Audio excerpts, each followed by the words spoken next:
الحمد للہ رب العالمین والصلاة والسلام علی سید المرسلین نبینا محمد وعلی آلہ وصحبہ اجمعین اما بعد۔ محترم معزز ساتھیوں، اللہ رب العالمین ہمارے آج کے اس دوسرے روزے کو بھی قبول فرمائے۔ ارکان ایمان کے اس سلسلے میں اللہ تعالیٰ پر ایمان، اس کا مفہوم کیا ہے، اس کے فائدے کیا ہیں، ان کو سننے کے بعد اللہ پر ایمان اور اس کی وحدانیت کے دلائل، یہ بات ہماری کل کے درس میں تقریباً آخر میں شروع ہوئی، تو آئیے آج کسی قدر تفصیل کے ساتھ اس موضوع کو لے کر ہم آگے بڑھتے ہیں۔ اللہ تعالیٰ پر ایمان کے عقلی دلائل، کون سے دلائل؟ یعنی اگر اللہ کے دیے ہوئے عقل کو ہم تھوڑا سا استعمال کریں تو یہ بات بہت آسانی سے سمجھ میں آ جائے گی کہ اللہ ہے اور اس کی عبادت کرنا حق ہے، اور اس کی عبادت میں کسی دوسرے کو شریک کرنا یہ باطل ہے۔ اس کی عبادت حق ہے تو اس کی عبادت میں دوسروں کو شریک کرنا کیا ہے؟ یہ باطل ہے۔ اللہ تعالیٰ پر ایمان لانے کی عقلی دلیل یہ ہے کہ اتنی بڑی کائنات ہم دیکھ رہے ہیں تو لازماً اس مخلوق کا کوئی خالق ضرور ہوگا، اس مخلوق کا کوئی خالق ضرور ہوگا۔ اس لیے کہ ہم میں سے ہر آدمی سمجھتا ہے کہ ہم کسی بھی چیز کو دیکھتے ہیں، مثال کے طور پر یہ مائک دیکھ رہے ہیں، گلاس دیکھ رہے ہیں، یہ اتنی بڑی بلڈنگ عمارت دیکھ رہے ہیں، یہ ٹیبل دیکھ رہے ہیں، لائٹ دیکھ رہے ہیں، کیا یہ ساری چیزیں بغیر کسی بنانے والے کے خود ہی بن گئی ہے؟ کیا کوئی کہہ سکتا ہے؟ کوئی کتنا ہی بڑا ملحد ناستک واد ہو، کیا کہے گا کہ نہیں کچھ ادھر ادھر کے پرزے مل گئے سب اور کیمرہ وجود میں آ گیا، وہ لوہا یہ لوہا، وہ پلاسٹک یہ پلاسٹک، سب مل کر ربڑ وغیرہ مل کر ایک مائک اور یہ تار وغیرہ ایسے ہی وجود میں آ گیا؟ کوئی کہے گا؟ جب ہم ہر چیز کو اس کے پیچھے بنانے والے کو دیکھ رہے ہیں تو اتنی بڑی کائنات، تو کیا اس کا بنانے والا کوئی نہ ہوگا؟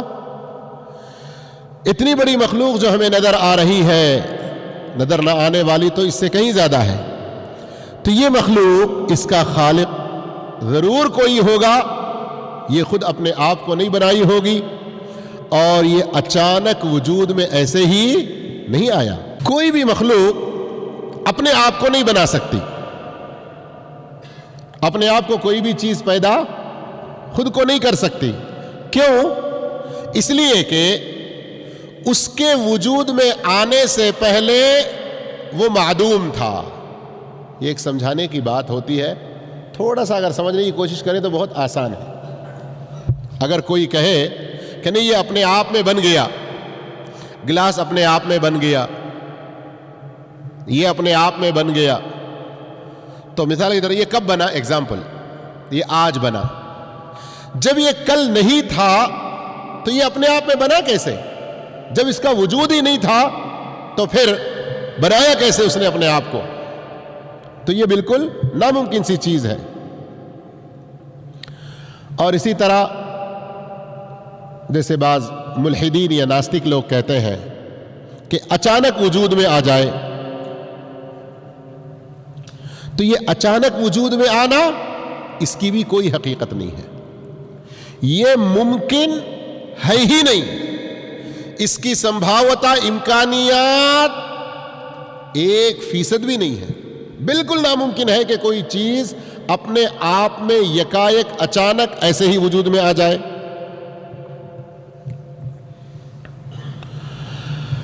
اچانک وجود میں نہیں آیا، اس کی سب سے بڑی دلیل تو یہ ہے کہ ہر چیز کے پیچھے اس کا بنانے والا کوئی نہ کوئی ضرور ہے۔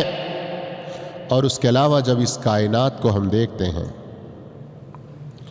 کہ یہ باہم ایک دوسرے کے ساتھ ایسے جڑے ہوئے، اس طرح سے ملے ہوئے، اور ایک ایسے نظام سسٹم سے جڑا ہوا ہے، اور ایک دوسرے کے ساتھ اسباب اور نتائج کے درمیان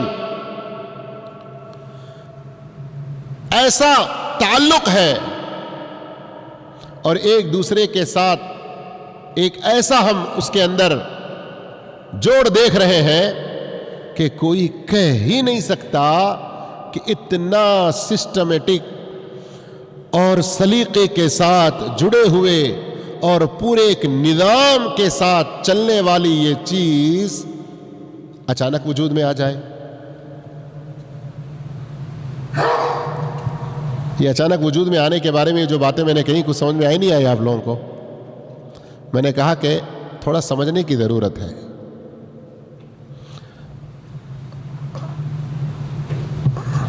یہ میرے سامنے کتاب اتنی موٹی سی دیکھ رہے ہیں آپ، تقریباً یہ 750 صفحے کی کتاب ہے.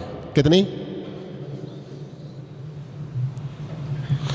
میں ایسا نکالوں اور صفحہ نمبر 500 نکالوں، ٹھیک ایگزیکٹلی 500 نمبر کا صفحہ میں نکالوں، ایسا یہ امکان کتنا ہے؟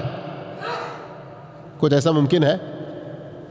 کتنا امکان ہے؟ میں کتنی بار اگر کوشش کروں، ایک بار ایسا نکالا، ایک بار پھر ایسے نکالا، دیکھ رہے ہیں نا آپ لوگ، پھر ایک بار ایسے نکالا، تو میں کتنی کوششوں کے بعد وہ 500 کا ایگزیکٹلی وہی صفحہ نکال سکتا ہوں؟ سمجھ میں آ رہی بات؟ یہ صفحہ نمبر ڈال کر ایک کے پیچھے ایک پیجز کو، صفحات کو ترتیب دے کر ایک کتاب کی شکل بنی ہے نا؟ اب اس میں صفحہ نمبر بھی لکھے ہوئے ہیں. اب میں چاہوں کہ ٹھیک میں ایسے کھولوں تو 500 نمبر کا صفحہ ہی نکلے میرے سامنے، تو ایسا کتنا امکان ہے؟ یہ بات تو سمجھ میں آئی نہیں آئی؟ تو میں نے مثال صرف آپ کے سامنے اس کتاب کی دی. تو معمولی سی ایک کتاب جس کے اندر چند صفحات ہیں اور ان کو ایک ترتیب سے رکھا گیا ہے اور ان کو بائنڈنگ کیا گیا ہے، سمجھ رہے ہیں؟ اس میں سے اچانک میں ایک پیج پر نہیں پہنچ سکتا، نکال سکتا. تو اب یہ پورا نظام، اتنی بڑی کائنات ایسے سسٹم سے بنی ہوئی ہے، آسمان بغیر ستونوں کے کھڑا ہے، زمین ادھر ادھر جھولے نہ کھائے، جس کے اطراف میں 75% تقریباً پانی، اس پر پوری مضبوطی کے ساتھ پہاڑ جمے ہوئے ہیں، ستاروں کا الگ نظام ہے، سورج و چاند اتنی بڑی مخلوق اس کے اندر، سارے اپنے اپنے ککش میں گھوم رہے ہیں، اپنے اپنے محور میں. روزانہ سورج اپنے وقت پر برابر نکل رہا ہے، کوئی کسی طرح کی کوتاہی کئی ہزاروں سالوں سے ہوئی کچھ نہیں ہوئی. اتنا پورا ایک پائیدار مضبوط نظام سے جڑی ہوئی یہ مخلوق، کوئی کہے کہ نہیں بس اچانک ایسے وجود میں آ گئی، یہ ماننے والی بات نہیں ہو سکتی. یہ دو دلیلیں عقلی طور پر، ایک تو ہر چیز کے پیچھے اس کا بنانے والا ہے، وہ خود سے بنی نہیں ہے. دوسرے، کوئی چیز اچانک وجود میں نہیں آئی. تیسرے، آپ اس چیز کو بھی شامل کر لیں کہ ہر مخلوق ہمیشہ محتاج رہتی ہے، اور محتاجی مخلوق کا ایک لازمی وصف ہے.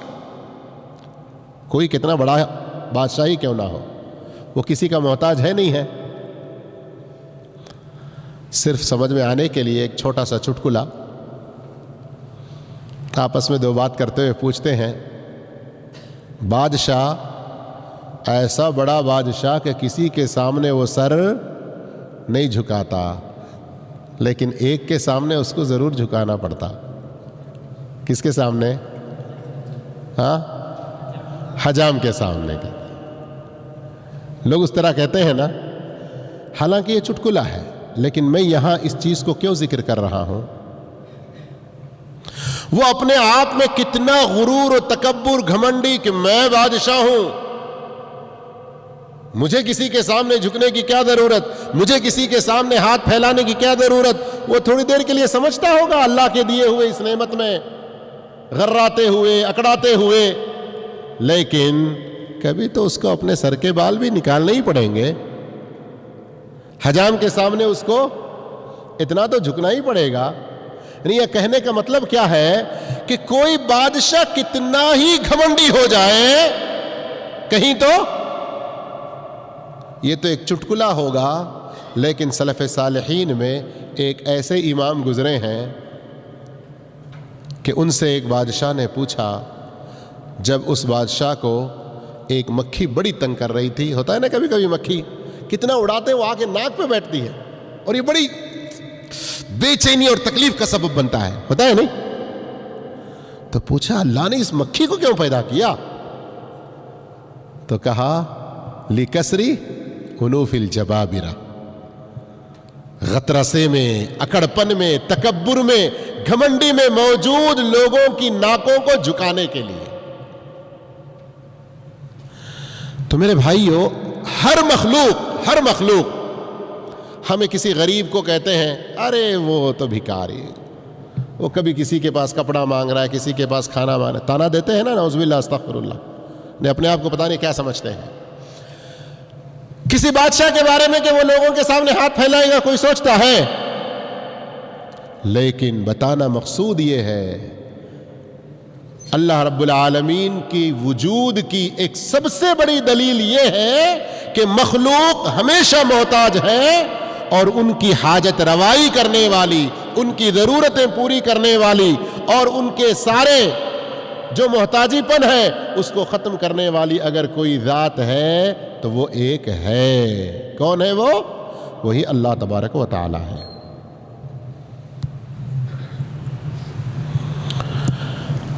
کوئی بھی چیز وجود میں نہیں آئی اپنے آپ میں، اچانک بھی نہیں آئی، اپنے آپ کو پیدا نہیں کی. قرآن مجید میں اس سلسلے میں کئی سارے دلائل ہیں، لیکن سورہ طور آیت نمبر 35 پر غور کیجئے. اللہ رب العالمین نے کتنی صراحت سے فرمایا، ام خلقوا من غیر شیء ام هم الخالقون، کیا یہ بغیر کسی پیدا کرنے والے کے خود ہی پیدا ہو گئے، یا یہ خود کو پیدا کرنے والے ہیں؟ یعنی بغیر کسی چیز کے، بغیر کسی سبب کے، بغیر کسی چیز کے خود بخود وجود میں آ گئے ہیں، یا کوئی ہے ان کو پیدا کرنے والا؟ اس آیت کے اندر اللہ رب العالمین نے دونوں چیزوں کا انکار کر دیا کہ کوئی چیز اپنے آپ کو پیدا نہیں کی، اور کوئی چیز ایسے ہی اچانک وجود میں نہیں آئی، بلکہ ان کا پیدا کرنے والا کوئی ضرور ہے. اسی لیے نبی کریم صلی اللہ علیہ وسلم کعبۃ اللہ کے پاس جب اس آیت کی تلاوت فرما رہے تھے، اور ادھر قریب سے ہی جبیر ابن مطعم کا گزر ہوا. کس کا؟ جبیر بن مطعم. یاد رکھیے گا نام، بڑا کام آئے گا آپ کو. اللہ کی توحید کے دلائل میں یہ بہت بڑی دلیل ہوگی. جبیر ابن مطعم جو ابھی مشرک ہیں، کافر ہیں، کہتے ہیں کہ اللہ کے رسول صلی اللہ علیہ وسلم سورہ طور کی تلاوت کر رہے تھے اور اس آیت پر پہنچے. یہ آیت میرے کان میں پڑی، یہ آیت میرے کان میں پڑی. عرب تھے، عربی کو سمجھتے تھے نا وہ لوگ. ام خلقوا من غیر شیء، کیا بغیر کسی چیز کے یہ پیدا کیے گئے؟ ام هم الخالقون، یا یہ خود کو پیدا کرنے والے ہیں؟ تو جبیر ابن مطعم رضی اللہ تعالیٰ عنہ کہتے ہیں مجھے ایسے لگا کاد قلبی یطیر، مجھے ایسے محسوس ہوا کہ جیسے میرا دل اڑا جا رہا ہے. کیسی حقیقت اس کے اندر بیان کی گئی؟ کہتے ہیں کہ یہ پہلا موقع تھا کہ میرے دل میں ایمان کی چنگاری نے جگہ بنائی. میرے بھائیوں، صحیح بخاری اور صحیح مسلم کی یہ حدیث ہے، اور وہ آیت سورہ طور آیت نمبر 35. اس لیے اللہ رب العالمین نے قرآن مجید میں متعدد جگہوں پر اپنی آنکھیں کھولنے، غور و فکر کرنے، عقل کو صحیح طور پر کام میں لا کر سوچنے کا بار بار حکم دیا۔ تو اس لیے کیا دیکھتے ہیں آپ؟ افلا تعقلون، تم عقل سے کام کیوں نہیں لیتے؟ لعلکم تعقلون، شاید کہ تم اپنی عقل کا صحیح استعمال کرو، غور و فکر کرو۔ بار بار اللہ رب العالمین قرآن مجید میں یہ الفاظ کو ذکر کرتا ہے۔ اور موجودہ ترقی یافتہ زمانے میں سائنس کے اس ڈیولپمنٹ دور میں ہم اگر دیکھیں تو وہ لوگ جنہوں نے اپنی عقل کا صحیح استعمال کیا اور حق کو تلاش کرنے میں برابر آگے بڑھتے رہے تو وہ حق تک پہنچ سکے، اللہ کی معرفت انہیں حاصل ہوئی اور اللہ پر ایمان بھی وہ لے آئے۔ بعض سائنٹسٹ ایسے ہیں جنہوں نے الحمدللہ اسلام کی حقانیت کو قبول کیا، اللہ کی وحدانیت کو تسلیم کیا اور مسلمانوں کی صف میں وہ بھی شامل ہو گئے۔ لیکن کچھ اور ایسے ہیں جنہوں نے تحقیق تو کی، حق ان کے سامنے واضح ہو گیا، بعض دنیاوی مقاصد ان کے آڑے آ گئیں اور انہوں نے حق کو قبول نہ کیا۔ لیکن جنہوں نے اپنی عقل کا صحیح استعمال نہیں کیا وہ لوگ اندھیرے میں ہی پڑے رہے۔ میں نے ایک سائنس کا حوالہ اس لیے دیا کہ آپ موجودہ دور میں جو لوگ سائنس میں آگے بڑھ رہے ہیں اس کو سب کچھ سمجھ کر دین کو جھٹلانے کا اسے ذریعہ نہ بنا لیں، بلکہ دین پر عمل کرنے کے لیے اور آگے بڑھنے کی کوشش کریں۔ مشہور سائنٹسٹوں میں سے ایک وہ جنہوں نے بڑی پیاری کتاب لکھی تھی اور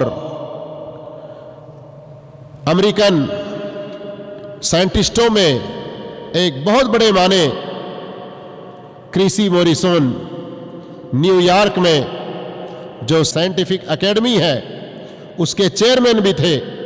اس سلسلے میں انہوں نے کتابیں بھی لکھیں، اور جو لوگ سائنس کا بہانہ کر کے اللہ کو جھٹلانے کی کوشش کرتے ہیں ان کو بڑی عقل کی باتیں بتائیں اور اللہ کی وحدانیت کے حقائق اس کے اندر بہت ہی واضح طور پر بیان کیے۔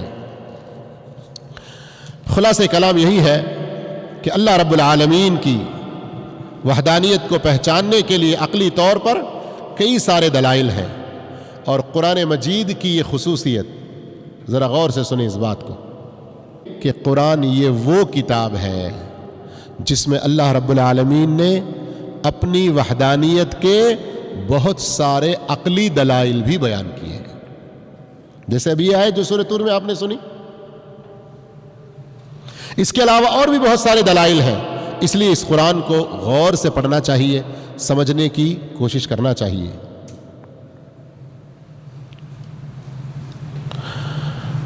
بعض لوگ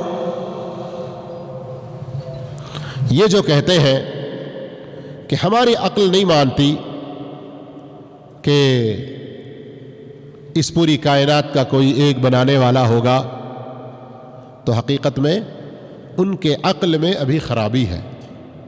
ان کو اپنے عقل کا صحیح علاج کرانے کی ضرورت ہے۔ ان کی اس بات سے کوئی دھوکے میں نہ پڑے تو دنیا اس دھوکے میں نہ پڑے کہ وہ تو دنیا کے فلاں علم میں اتنا بڑا ماہر ہے اور یہ ایسی بات کر رہا ہے۔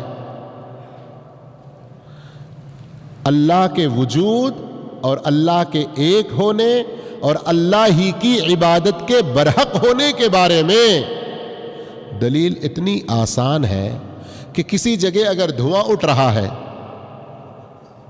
کبھی کبھی دیکھتے رہتے ہیں نا آپ لوگ، دور میں کہیں دھواں کے اڑتے ہوئے، یہ کس بات کی دلیل ہے؟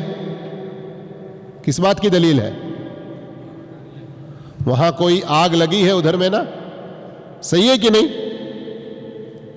تو اتنی بڑی کائنات کو دیکھتے ہوئے اللہ کو نہ ماننا، نہ تسلیم کرنا، اور اللہ کے انکار کرنے پر آ جانا اور کہنا کہ کوئی خالق ہی نہیں ہے، تو یہ عقل کا فتور ہے، عقل کے اندر خرابی ہے، اس کے علاج کی ضرورت ہے۔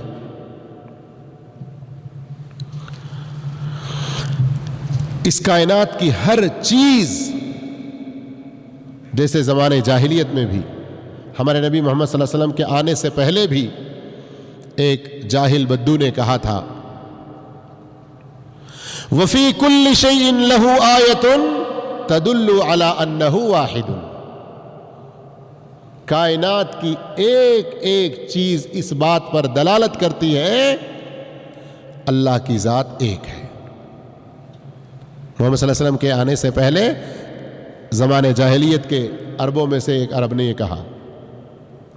اب اگر کوئی پھر بھی اللہ کے خالق ہونے کا انکار کرے تو یقیناً وہ بڑی غلطی کا شکار ہے۔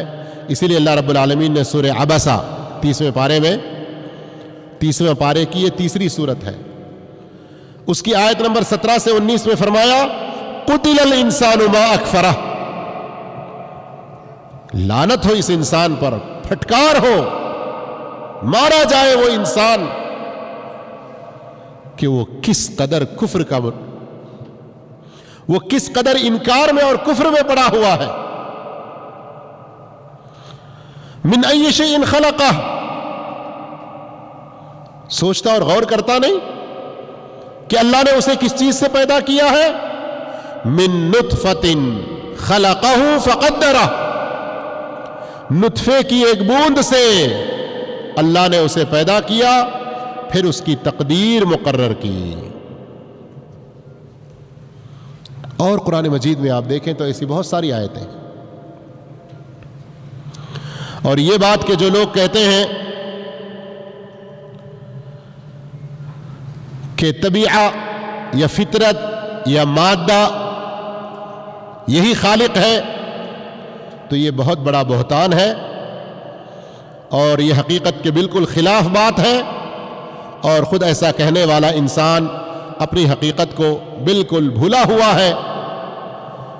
اللہ کے فضل و توفیق سے میرے بھائیوں، اللہ رب العالمین کے وجود اور اس کی وحدانیت کے بارے میں عقلی دلیل آپ نے سنی ہے، اور عقلی دلیل کے بارے میں مختلف ناحیوں سے ہم گفتگو کر رہے تھے، لیکن اب آنے والا جو درس کل کا ہوگا اس کے اندر اللہ کے وجود، اللہ کی وحدانیت اور اس کی عبادت ہی برحق ہے، اس بات کی کچھ ایسی دلیلیں آئیں گی سن کر آپ بھی حیران ہوں گے، اور یہ حسی دلیلیں ہوں گی۔ اور میں کہوں گا کہ اپنے دوست و احباب کو اس طرح کے دروس سننے کی ترغیب دیں، ان کو ابھاریں، اس لیے کہ میرے بھائیوں، آج ایمان کی کمزوری کی وجہ سے، جیسے ہم نے ایمان کے فائدوں میں سنا ہے نا، کہ جس قدر ایمان کمزور ہو جائے گا اسی قدر دنیا و آخرت کے نقصان ہمارے اوپر بڑھ جائیں گے۔ اللہ عز و جل سے دعا کرتے ہیں کہ اللہ تعالی ہم تمام کو آج جو درس ہم نے سنا اللہ کے وجود کے عقلی دلائل کے بارے میں خود ہمیں سمجھنے کی، اور اپنے بھائیوں کے ساتھ ساتھ غیروں کو بھی سمجھانے کی توفیق عطا فرمائے۔ وآخر دعوانا الحمد للہ رب العالمین۔